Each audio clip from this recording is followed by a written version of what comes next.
During the process of manual swapping my 1988 Saab 900 Turbo, I have not discussed one thing in particular, and that is cost, as well as the time involved with this process. If you're new to the channel or haven't watched in a while, you might not know that I just finished manual swapping my 1988 900 Turbo. I bought this thing as a project about 4 months ago. It was a 3-speed automatic. Shortly after I bought it, in fact, like less than a week after I bought it, a manual 900 showed up at our junkyard. So I grabbed a lot of parts off of it, including many of the parts needed for this swap. So today I have a spreadsheet and a good table going over not only every penny I spent on the swap, but also the amount of hours roughly that myself and my friends spent on this. I do want to mention a couple disclaimers or just pieces of information before I get into this.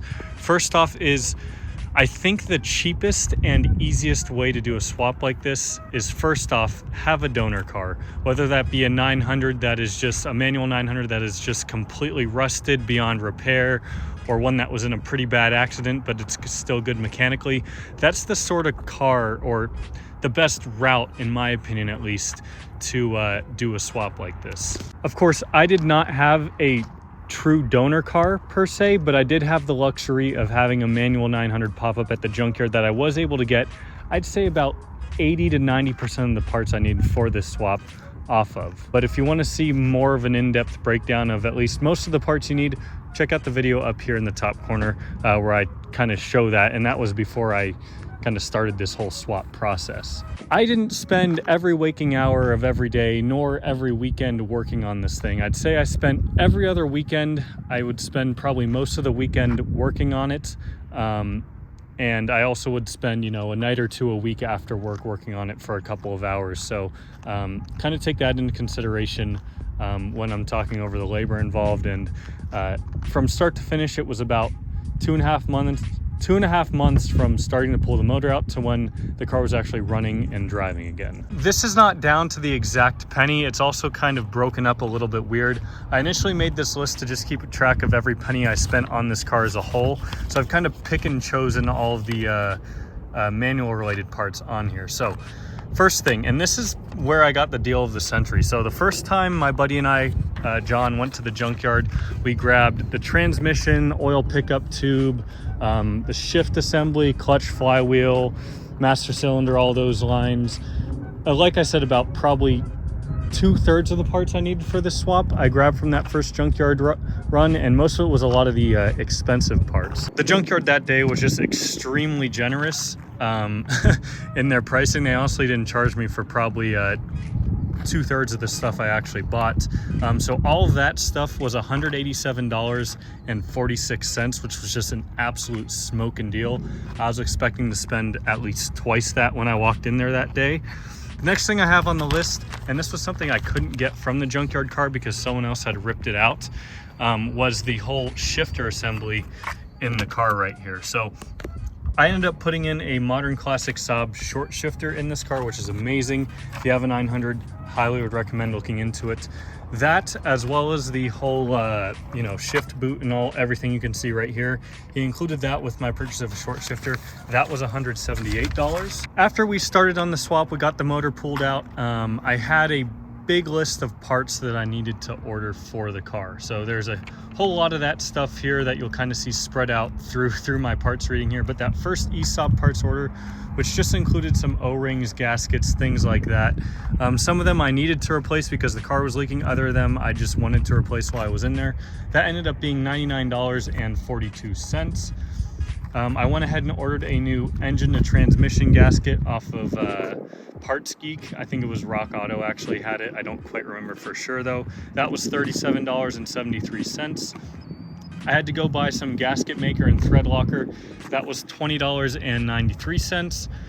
Shortly after that, I kind of went up to Harbor Freight, had to get some more tools and little like furniture dollies, things like that for the transmissions. I spent about $60 on things at Harbor Freight. So as you can see, some of these, you know, items I'm listing off here, you might not need to spend money on because you might already have all the tools. Next up, I went ahead and ordered some axle grease and also some new vacuum lines, which you guys saw me do both of that in one of the parts of this series. That in total was $42.83. After we removed the motor, I first off realized that one, the front motor mount was different from automatic to manual and from the year that my car is versus the year the transmission was coming from. So I had to order a new motor mount for that. One of my motor mounts on the passenger side actually separated as well when we removed it. So I ordered those 2 new motor mounts as well as some new flywheel bolts because one of mine snapped when we were torquing them down. That in total was $147.69.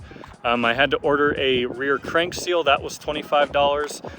All of the fluids for the car, or most of the fluids for the car, because every fluid was replaced, that was about $115. I went ahead and ordered a new master cylinder, which I would highly recommend. I don't know why I thought initially that using a 35-year-old master cylinder would be a good idea. Just order a new master cylinder. The one I got was only $74.69. Like I said, the whole gear shifter housing I could not use out of the donor car because someone had already taken it. So there were a few little parts related to that I had to buy. One of them being the plastic piece that goes on the underside of that. Saab parts had those new in stock surprisingly for $34.16. I had to order some new washers slash O-rings, whatever you want to call them. They're kind of a mix of the two for the fuel rail line, from the fuel line to the motor. Those were $13.01. Transmission oil I bought was $33.37. I went ahead and ordered a new master cylinder line as well. That was $17.10. I ended up doing a second order of vacuum line as well.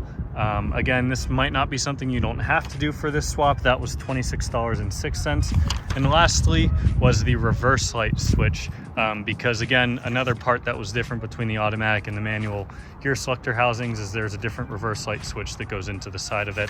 That was $26.95. Adding all of that together, the total cost I spent on this was $1,139.40.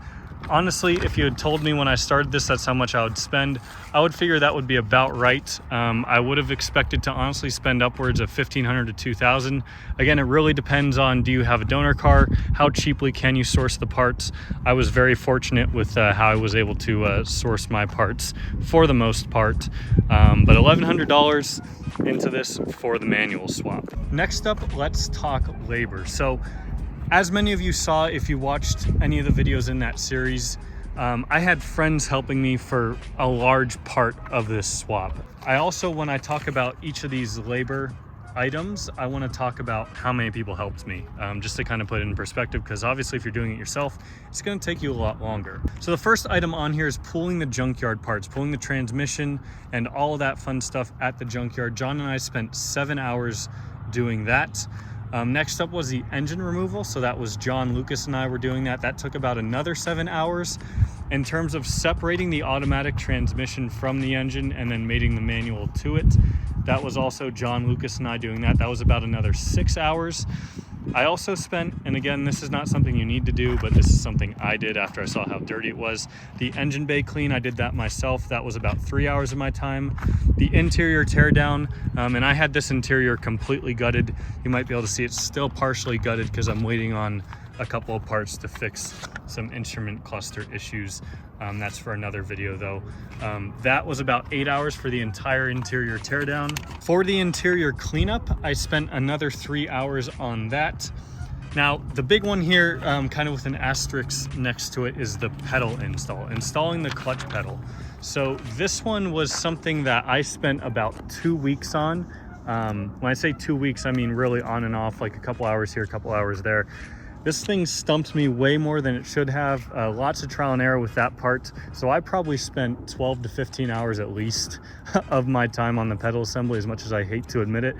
Looking back, if I'd known what to do from the start though, I'd estimate that that would take me about 3 hours to do. Preparing the engine for reinstallation, so fixing all the oil leaks, replacing vacuum lines, cleaning it, things like that. That was about 4 hours. I also did that myself.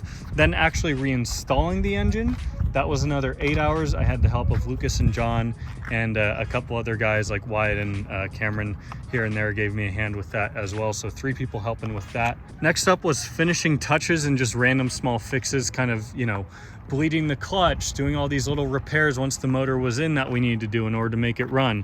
That was about another 8 hours. We spent a lot of time on just little things like that, and I did as well. And I'd say for most of that, I had John and Lucas helping me. And lastly is the interior reassembly. Currently, I'm only about 2.5, 3 hours into interior reassembly. But as you guys will see, everything up here is not connected, and I think this might be the more difficult part. I have all the carpets, AC ducting, center console, all that fun stuff plugged back up, but everything up here is not done. So I'd estimate when I'm done, I'm hoping about 7 hours will be into it total for the interior reassembly. I know truthfully there was way more hours than that actually put into this swap, and I can guarantee you it was well into the triple digits, because there was a lot of sitting around thinking, troubleshooting, you know, getting stuck on little things here and there, you know, outside of just things like the pedal box issue.